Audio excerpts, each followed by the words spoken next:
Welcome to How Not to DM. Thanks for joining me on my quest to interview the very best dungeon masters on this plane of existence. A couple of housekeeping items and then we'll get started.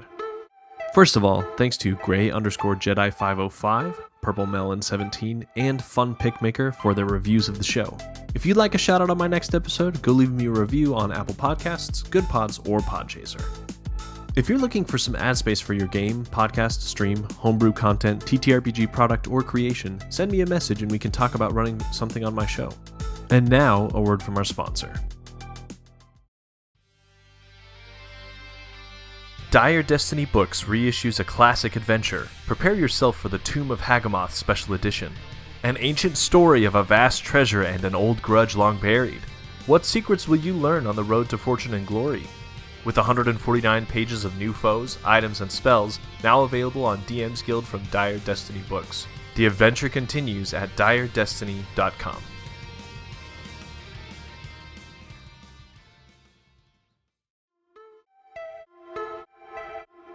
Alright, that's it for the announcements. Let's jump into our guest intro. Today, I'm talking to Shaun Sunday of Brainbeast Studios and Arkenforge. Shaun has been playing TTRPGs for a few years now and is best known for seeing a need in the games he loves and filling it. His player's screen is designed for neurodivergent players, but also benefits anyone new to the game or who wants a quick reference to useful information needed to play. Shaun also streams games frequently with awesome guests and has a few new projects he's working on for next year. He's also my first guest from Australia. Enjoy!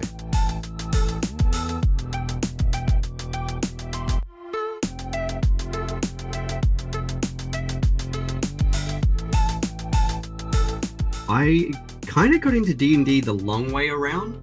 I started playing like Baldurs Gate and Icewind Dale and Neverwinter Nights and reading all the Forgotten Realms books when I was a teenager without actually realizing that they were anything to do with Dungeons and Dragons. And I started playing Hero Quest.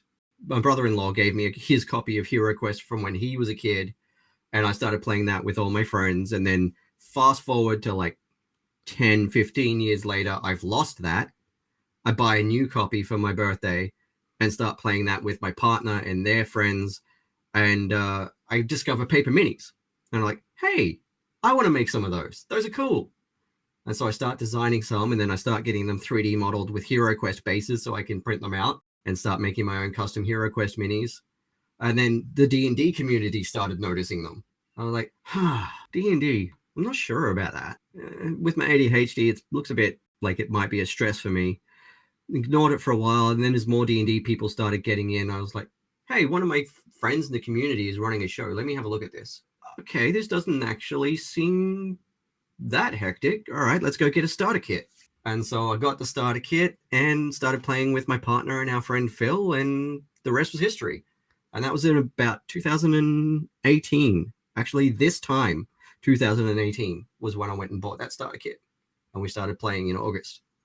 It's funny that you mentioned Baldur's Gate. I've actually had quite a few guests say that that's kind of how they got into the game as well. So I don't think your story is an uncommon one. I think that a lot of people kind of got into those medias first before they started playing themselves. But it's kind of amazing the impact that they've had on so many different people to kind of get into the hobby.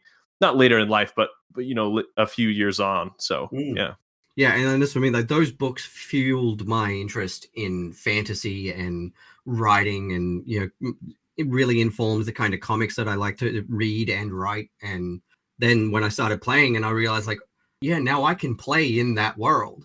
Forgotten Realms is still like, I've looked at other settings and I've played things from other settings, but Forgotten Realms is always going to have a special place in my heart. Yeah, so you started in 2018, you started playing. Did you start as the DM? Yes. The first game you mentioned, Hero's Quest, that's also a TTRPG, right? Yeah, it's sort of baby's first D&D, because it is a TTRPG, but it's like board gamed. Mm-hmm. And the quests only take a couple of hours to play each and stuff like that. So it's a really good like gateway drug to D&D, because it's not much difference to go from Hero Quest to the D&D board games to full-on D&D. Did they have a similar concept of someone who's running the game and then the rest of the people are players? Yeah. And did you find yourself running a lot of those games as well? Oh, I loved running Hero Quest. It was, Yeah. especially because it was so streamlined compared to D&D. Like, I could really sit down and find extra ways to throw things in and really mess with my players. I made a few standard quests and just swapped out a few doors for mimics in one game, and they were terrified to open any doors for hours. Classic. You said you bought the starter kit in 2018, so tell us what that first experience was like running the game yourself. It was interesting. Like, there was a lot of fumbles and, not knowing the rules and pulling books out and looking stuff up at the table and stuff for a while, but we had a good time. Like, my partner has become essentially, if you've watched any Dimension 20 shows, you'll hear how much Brennan gushes about Emily Axford. Robin is my Emily Axford. They don't know the rules as much as anybody else that I've played with, but the rules that they do know and the choices that they make as a character just fill me with joy. Sometimes they throw me for a complete loop, like the time I had to improvise a discussion about consent between their character and a Nothic, and now they're best friends with Kevin the Nothic. It was amazing. Yeah, anyone familiar with that encounter knows it kind of leaves it up to the DM's discretion, right? To how to treat how the Nothic's going to act. So yeah, that being the course of action Robin chose to make, I'm sure made you I can see how it'd be very disorienting. Yeah, I was all set for a combat encounter, and they ended up resolving it with hugs, giving them a name, and becoming buddies, and used the Nothic to look after the prisoners when they took some of the bugbears prisoner. And then they were just like, hey, we don't want anyone to use this hideout anymore after we're done here. How about we send you some meat every month, and you make sure nobody else moves in? This is something I love about published adventures that a lot of people have played through is no one does it the same way, right? Right? So yeah. All right. So the thing I love to ask people, the whole premise of the show is, what are some of the worst mistakes that you've made as a DM, and what lessons have you learned from these mistakes? Well, the biggest one I can tell anyone is, if you are looking at running an online game, whether that's a streamed game or just a personal game, make sure you've got a network cable attached to your computer. Don't try to do it on a laptop in the back room, because that's going to make a mess. And if it's a live game, like my first live game was, that's going to be really interesting to try to fix on stream, running around the house and moving your entire setup from the studio to the lounge room so you can get a decent internet connection. That is valuable advice. Yeah. Yeah, so that was a fun time. The game ended up going really well, and it was really fun. I had a great group of players, and it was an adventure that I'd co-written, and so it was a really fun time. But yeah, just make sure that you have that. Even if you're running from a PC or a laptop, doesn't matter. Make sure you've got an Ethernet cable and it's plugged into your computer. But honestly, I can't really think of anything else that I would class as a big mistake. More just small tips and tricks that I've picked up over time to make the experience easier for everyone. Yeah. I think we'll chat about that when we're chatting about your screen specifically. So yeah. I think the Ethernet cable is a great answer to that question. That's one that no one else has given so far. So we'll stick with honestly, that's the thing I think of as my biggest mistake as a DM. Anything else is just like standard, oh no, I'm on live and I've forgotten something, sort of fumbles. But that was a big one that I had no idea about at the time. I thought my Wi-Fi should be able to extend because I'd been streaming artwork. No worries. As soon as you had 5 players and Roll20 going, that's a different story. Do you have a favorite monster or NPC or something you have used to challenge your players thus far? It could be pre-written. It could be something you made up. Yeah, okay. So I've got a combination of that. I've got a pre-written one that I absolutely love. It's just James Intricasso's Hag Malcolms. I was running an adventure called Ooze There with Gabe James, Lion from Lionhead Gaming, Matt from Split the Party, Aram Vartian from God's Fall, and Greg from Dice Paper Roll. That's the one.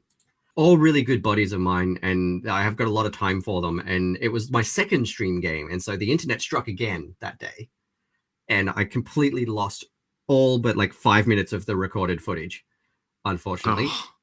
We got to play the game fine, and I think the people watching got to see it fine.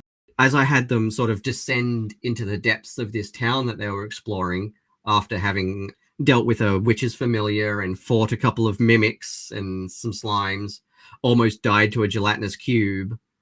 They come into this section of corridor and hear sucking and popping sounds as this massive hag amalgam drops from the roof of this wet tunnel in front of them. Gabe ended up actually casting blade barrier or something like that, and just creating this force of whirling blades, and just walked in and turned it into sushi. But it did almost kill them first. And that was a really exciting encounter.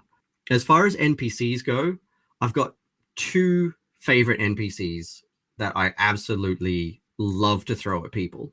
One, again, is actually because of another game that Greg, Aram, and Matt were playing in, and it was a pirate-themed adventure. And Aram decided, in order to find where the bad guy had gone, he was playing a Triton, and he was going to just stick his head in the water and ask the fish.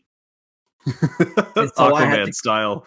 Yeah, I had to create a fish for him to talk to, and it ended up becoming one of my favorite NPCs that I try to sneak into every adventure I play somewhere now, which is Joey the Fishuation. And he's got a heavy, terrible Boston, Jersey sort of accent, and he's super himbo bro-y. I actually put him into my show, The Shifting Spire, as a major NPC. There's even a portrait of him that I had commissioned for the show that hangs on the wall of the Spire. And I just love playing Joey. He just gives me an excuse to heckle the players, but in a really good-natured way. A little good-natured ribbing. Yeah, and Joey's definitely one of my big favorites. The other one is one that has become one of my actual PCs that I play when I play Pathfinder now, which is Toblin the Goblin III Esquire. Because this is a family-friendly show, I'm not going to say too much in the way of what Toblin sounds like. But he sounds a bit like this, and he's gonna, he's gonna hit the frog and toad, go on a bit of an adventure, and if you don't like it, then you can shove off. He's very ochre. He's a hero. He's a very big-hearted, heroic little goblin, but he swears like there's no tomorrow, and he will tell you exactly what he thinks of you and your decisions. He's actually was invented in the adventure that I'm playing this weekend, but then I loved him so much that I've just put him in other things since, because it was so much fun to play. My favorite creature that I created for the Shifting Spire was the Brick Mimic. They're generally like a swarm almost, and they'll invade a building and replace bricks and floor tiles.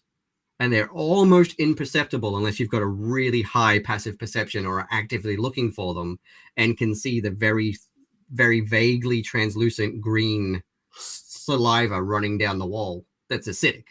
So if you step on it, you will take acidic damage. And kind of as a swarm, all of the bricks will come out and then form into something that then attacks you?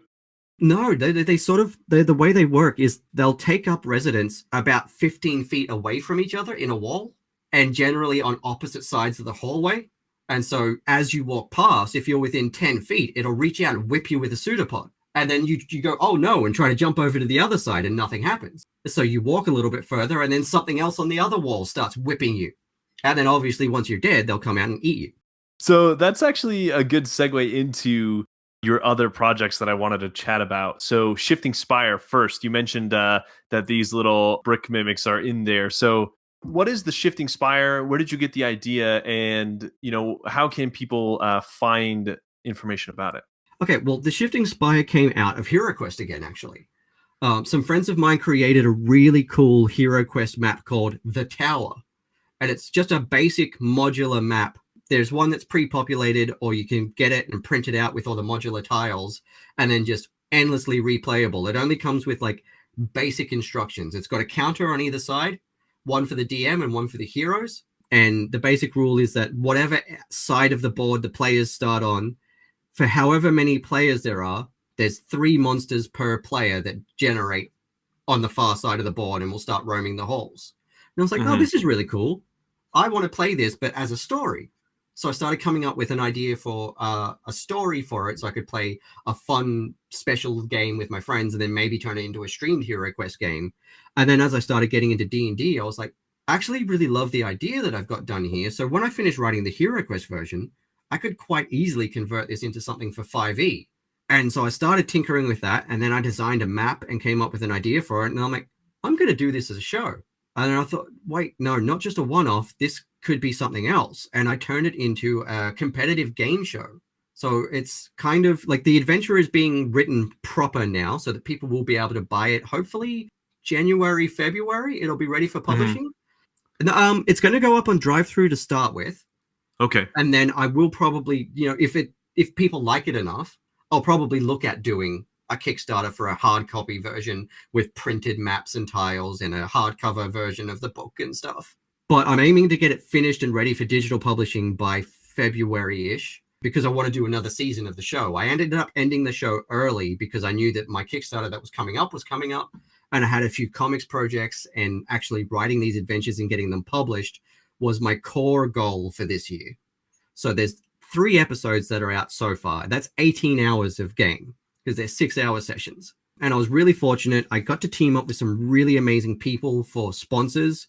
So Arkenforge, where I work now, sponsored me a copy of their software so I could use it for making the maps and running the show, which worked out really well for me because running a show like that with ADHD, I don't want to run the risk of players accidentally moving their token somewhere I'm not ready for them to move it yet and uncovering a secret. So I was able to keep control of all the tokens. The core of the game itself is it's D&D meets Takeshi's Castle. So there's a mix of like genuinely horrific and paranoia inducing encounters where the players could very well die immediately.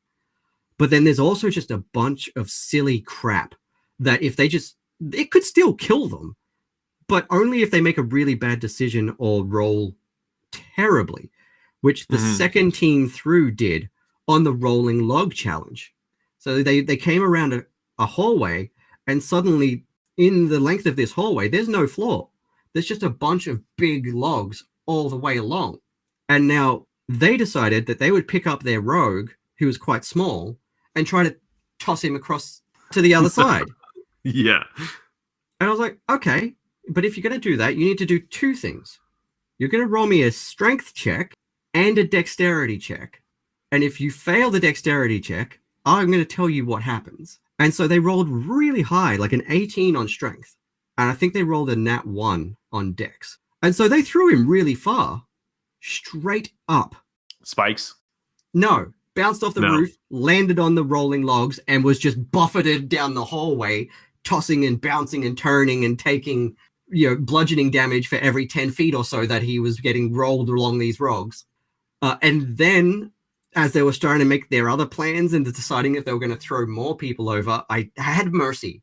And I was like, hey, everybody roll me a perception check. And one of them did roll really high. And I was like, oh, so you, out of the corner of your eye, notice a little glint next to the torch on the wall beside you.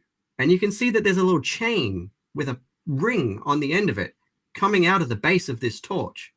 And he pulled on it, and floor came slotting out and covered the logs, and they could safely walk across. They'd been standing next to this chain for 20 minutes trying to figure out how to get across the logs, and none of them had thought to investigate the torch. Sometimes puzzles you think are going to be obvious and then they aren't, and sometimes you think that they're going to be really hard and then they get them right away. Yep. It's funny how that works. The amount of times that parties have done that and spent just a lot of time on something you didn't plan for happens all the time. It does. It really does. It was fun, though. It was fun watching them try to puzzle it out.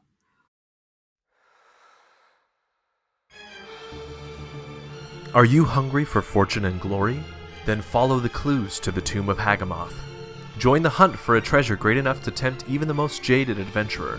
Dire Destiny Books presents an adventure for 4 to 6 characters starting at level 3 and ending at level 9, with entertaining monsters, traps, and unique treasures for you to encounter across a dozen thrilling locations.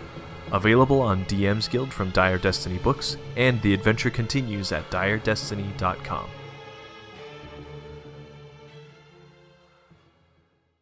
You mentioned Arkenforge, that you were using that for the game that you've been playing. So tell us a little bit about Arkenforge and what your job is there and what it's all about. Arkenforge is a cartographer / VTT.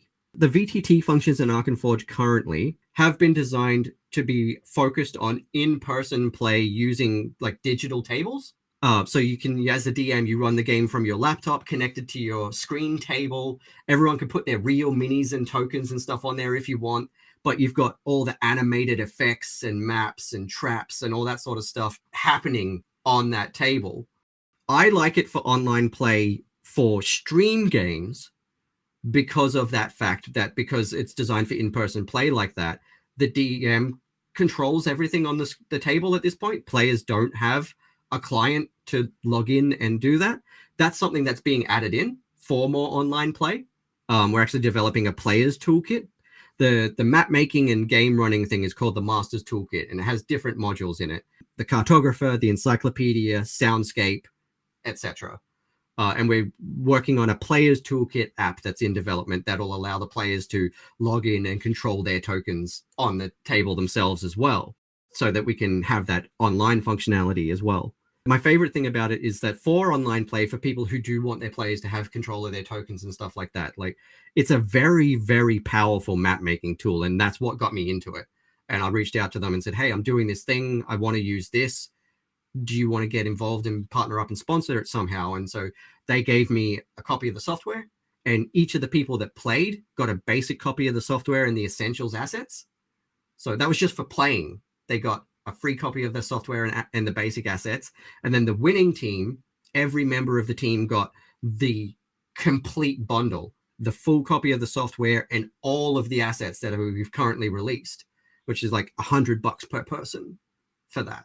100 US too. So that's like 180 Australian. And so I was like, that's amazing. Thank you so much. And so obviously, this year when they turned around and said, hey, we're looking for someone to do marketing. Do you want a job? Yes. Please let me hype this product that I'm such a big fan of. And so, like, with all of that map making and all that animated stuff and the lighting effects and even sound effects and stuff that we can do, we export to almost every one of the major tabletops, including Foundry, Fantasy Grounds, Roll20. You can build your full custom map in Arkenforge and then just go to export and select which VTT you want to export to, and it will send it with all the light barriers and all the animated tokens and everything into that format, and then you can just fire up your VTT and pull the map in. Nice. That's very useful. That's cool that they, number one, were so willing to help you out when you're planning on your game. And then number two, that led to a job. You never know what connections you're going to make. Yeah, and that segues nicely into the third thing I want to ask you about, which is your player's screen. This is kind of the initial thing that you showed me a few months ago. You sent me a copy of it, and I printed it off for some of my players to use, especially as a few of the players in my game are newer. So it was really helpful for them. But talk us through where the idea came for this player screen, what kind of problems you're looking to solve with it, and where you want to take it next. Yeah, well, it literally came from that first game with Robin and Phil. I've got ADHD, and I don't know if you know a lot about ADHD, but for anyone listening that doesn't, ADHD, autism, and other neurodiversities like that, one of the symptoms that we commonly share is short-term memory issues. ADHD specifically comes with a really annoying one.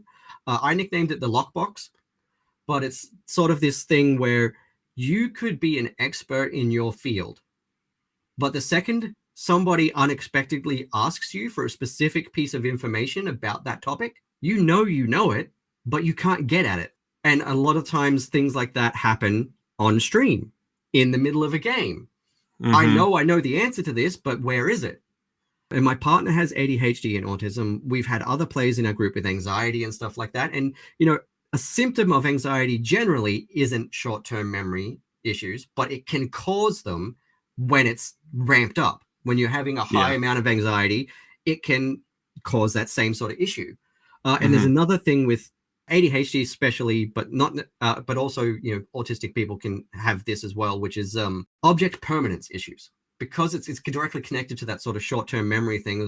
If we can't see it, it's not there, which is why ADHD people are always losing our phones, our keys, our wallets, whatever, because we've put it down in a spot that we don't usually put it, and then we won't even see it. We could walk past it 10 times, and we won't even see it because our brain won't recognize it's there. It is the most annoying thing in the world. And so when we were starting to play, and we're trying to use cheat sheets and, all that sort of stuff, we printed them off and we put them on the table. They're not in our field of view, So they're not getting used because we forget to pick them up and look at them. We forget that they're there. They get flipped over and notes are written on the back, and it wasn't working. So I was like, well, I've got this big bloody DM screen here. Let me hit Drive Through RPG and grab a player screen. Obviously, that's got to be a thing, right? And I looked and I looked and I looked, and all I could see was cheat sheets to print out and glue on the outside of your DM screen. I'm like, what is the point of that? If you have 5 people at a table, only the 2 people on your left and right are going to be able to actually read that. Especially if you have like people with even the slightest little bit of vision impairment or dyslexia, they're not going to be able to read that from 1.5 meters to 2 meters away at the end of the table. So I was like, well, I'm going to make something that's going to work for us, for our group. And so I started knocking together some things, started asking a bunch of people like, hey, fellow autistic people, fellow ADHD people, what are things for D&D as a player that you think are super, super important to be able to remember at all times? And started doing a bit of research, knocked together a concept, printed it out, sent some photos to my mates. And they're like, I want one of those. Can you make that? Dude, you should make this. Are you allowed to make this? So like, I don't know, maybe. Looked up open gaming license, looked up the SRD, spent a couple of months making sure that all the content in it met the requirements of the open gaming license. And then it's like, to Indiegogo we go, I guess. And we set it up. We still managed to fund, and I made 1,000 pieces. And so we sold out by November last year out of that 1,000. I was like, okay, well, let's do another run in the new year. And so I started looking into doing that. And then I decided to just take a chance, a bit of extra time, and make a few improvements to it this time around. Just minor things, like I changed the texture of the background so that the writing stands out even more. I put a bit of color in behind the dice diagram so that they would stand off with higher contrast on the page as well. I cut the leveling guide at level 10 instead of going all the way to level 20, because by the time you're up to level 10, that's about as high as a lot of people go. If you're playing like high level D&D, then you already know how many XP that you need, and you're probably doing milestone by then. So we halved that and moved it down, and I put a little scroll on there instead with may the dice be ever in your favor. And that space that I created was designed so that I could fit the little laser cut miniature dice tower that my friends at Glowcraft made on there without covering up anything important. And so when I did that, I was like, hey, Glowcraft, do you want to partner up on this and actually include these in the Kickstarter? And so we did. And then that ended up being really cool. And then we actually ended up going a step further and included the dice tower that they designed for me for the Shifting Spire of the Shifting Spire itself in some of the deluxe packages. And then they designed a laser cut folding version of the screen itself. I was so blown away by that when he sent me the photos. I thought for sure it was going to be some kind of clip together situation because of the thickness of the wood and everything. But he designed these amazing hinges so it actually folds up completely, just like the proper card ones do. And it was unbelievable. And then we funded in 10 hours for the Kickstarter. I was blown away by that. We were like 75% of the way there in an hour and a half from the launch party. I was just couldn't believe it. We had the little Kickstarter counter in the overlay, and it was just going, just ticking up. I was like, wow, okay, people do really love this. And then by the following weekend, we hit our first stretch goal, which is for a Pathfinder version. Because I've had a lot of people asking me if I was going to do other systems, and especially Pathfinder, especially Bill at Beetle and Grimm's, who I sent them a set of the screens when we first started chatting and getting to know each other. And he said, like, I love this. Please make me a Pathfinder version. You would think that, like you said, you were like, surely something like this exists already, right? Someone has thought of this and then it hadn't.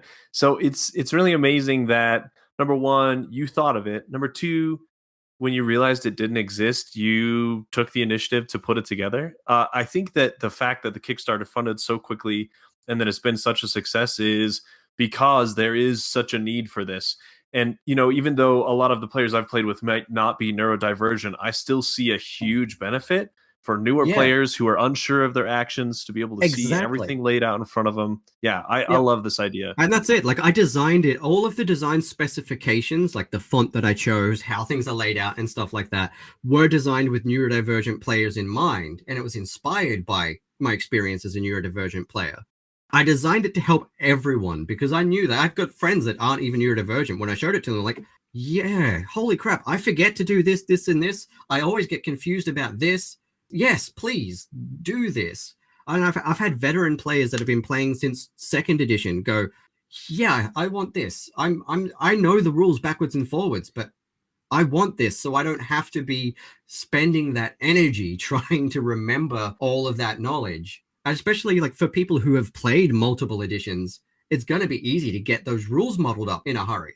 And so that was the other thing, was that my core tenet when designing it as well was to make sure that it was information that was relevant to any player at any time, regardless of what kind of character you're playing.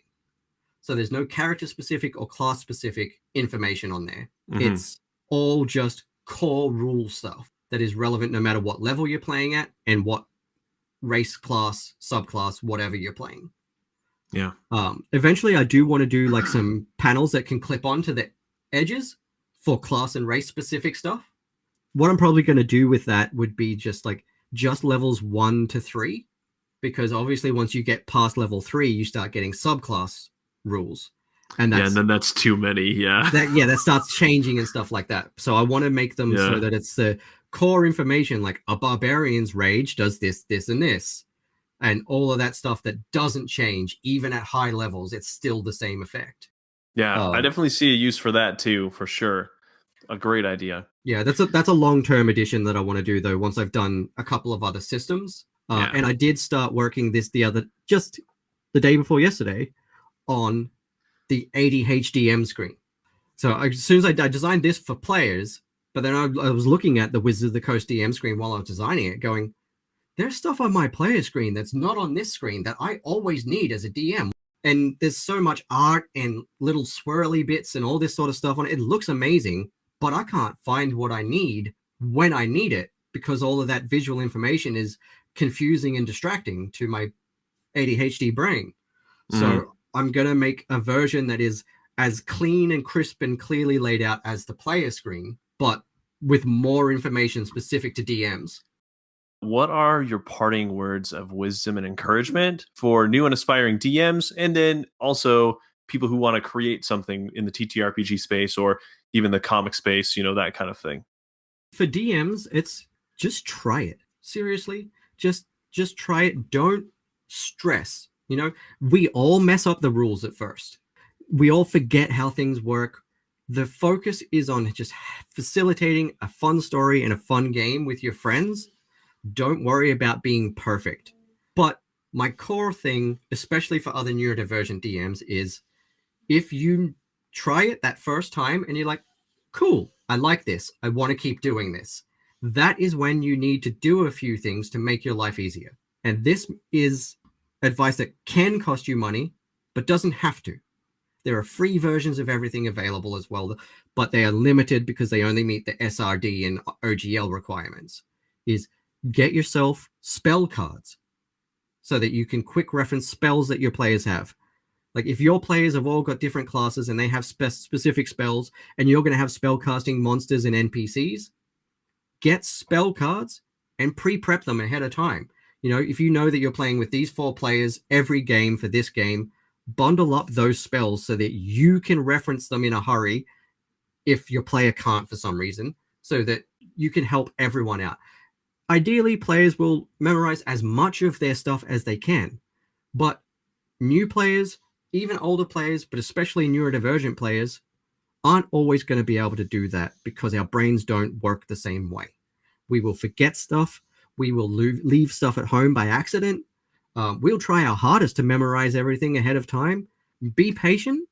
Don't expect your player to be ready to go immediately with a fully laid out plan of attack on their turn. Because again, when it comes to neurodivergent people, we could have spent 15 minutes watching everybody else and planning our turn. And then as soon as you ask us to go, the lockbox happens. And that entire 15 minutes of planning is gone. And also, the entire past 15 minutes of the game is gone. It's not that we haven't been paying attention, but it's gone. We can't remember what just happened. So if a player asks you, oh, sorry, what just happened? Just give them a quick recap. Don't begrudge it. Don't be resentful. It's not necessarily, most of the time, I find 85% of the time at least, when a player asks you a question like that, it's not because they haven't been paying attention. It's because something has gone on in their brain and they've lost the information for some reason. And you don't know. I've had so many DMs go, well, none of my players are neurodivergent. In the same breath of explaining my player does this, and this, which are all clear neurodivergent traits. It's like, your player might not know they're neurodivergent. There are so many undiagnosed people out there because, one, the media doesn't show information about neurodiversity very well or accurately. It's really hard to get a diagnosis, and it presents differently from AMAB to AFAB people. So your players might not even know that they have a neurodivergent condition. So just treat everyone as if that could be happening, and you're going to find you have a kinder, calmer, more engaged and happy time for everyone involved. I treat everyone at my table as if they're neurodivergent when it comes to those things. I don't assume that somebody is on their phone because they don't want to play and they're not enjoying the game. I assume that they're probably stimming or maybe looking up some information to plan their next turn. Mm-hmm. If they've forgotten something and they need to ask for a quick recap, I just give it. I should be like, yeah, so here's a dynamic and interesting little recap of what just happened and what do you want to do now? If a player is just very, very new and they can't think of what to do on their turn, maybe just guide them a little bit. Like, hey, you're a spellcaster and I know that you have this spell.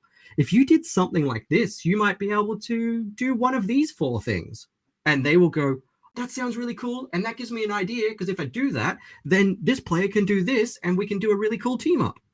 You know, and it just makes it more fun for everybody. I see so many DMs on Reddit and Facebook and stuff talking about setting timers on their players. If you don't have your turn decided in this many seconds, then your turn gets skipped. That is really mean. And that makes it not fun for anyone. And especially if your player is neurodivergent and they just haven't felt comfortable to tell you yet, or don't know that they are yet, that is going to really, really, really hurt them.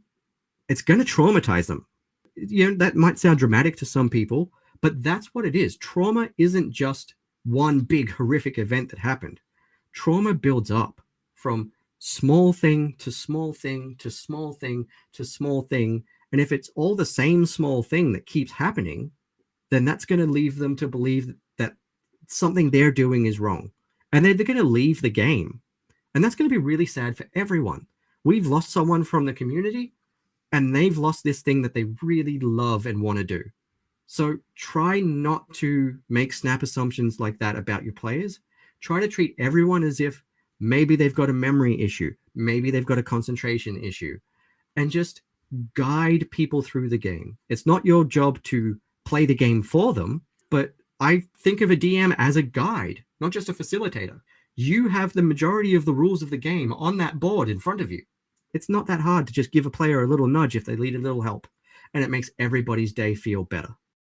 I think there's a lot to be said for being more kind and more understanding instead of less those things, more accommodating, more, you know, whatever it might be, because like you said, it's all about having a good time, and it really doesn't take that much extra effort to extend that to everybody. Exactly. You can go onto My Drive-Thru RPG and get the 5e player screen for free, the first version right now, while the Kickstarter is on.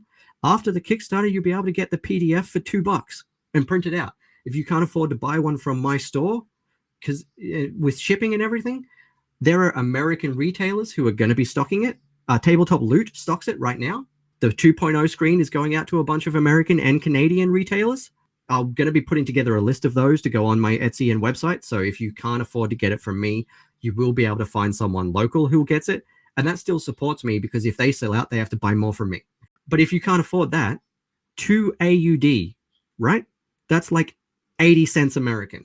You can buy that PDF, print it out at home, and assemble it for your players. And even if they're not neurodivergent, it's going to be helpful. Don't stress about voices. If you play online a lot, actually, something really, really cool that is free that I love using is 2 tools. One is Voice Mod. I have the pro version, which is paid. And actually, I was really lucky to get invited to be a Voice Mod partner. But they have a free version. And it's just got a whole like soundboard full of voices that you can just click, and you set that as your microphone. And you can use it for demon voices, high-pitched squeaky voices, robot voices, all that sort of stuff, without you having to actually do a voice. And then the other one is Snapcam, which again is free. And you use that and set that as your webcam instead of just a plain webcam. And then you've got AR masks with all kinds of faces that you can use. It doesn't work on podcasts, but he just did a goblin face. Now he's got a monocle and a mustache. This is sweet. I'm going to have you send all of these links, and I'll put these in the episode notes. I will. I absolutely recommend those two things. Top rate. Since I started using them, they have just upped the production quality of my shows with very, very minimal effort. Especially if you're a DM who's a little nervous about that. If you can hide behind a filter, changing what your face looks like, and a voice mod, that will help you dip your toe without having to go whole hog on learning to do accents and voices and stuff like that. Well, Shaun, it's been a pleasure talking with you today. I really appreciate you taking the time talking with us about accessibility and about some of your, your best moments behind the screen. So it's been awesome, and really look forward to seeing what you cook up next. I really appreciate you having me as well. Like taking time out of your Thursday night. It's really fantastic to be on the show. I've been like watching your posts for ages and listening to a few episodes, so it was a thrill to finally actually sit down and talk to you. Yeah. All right. Well, thanks so much. No worries. Thank you.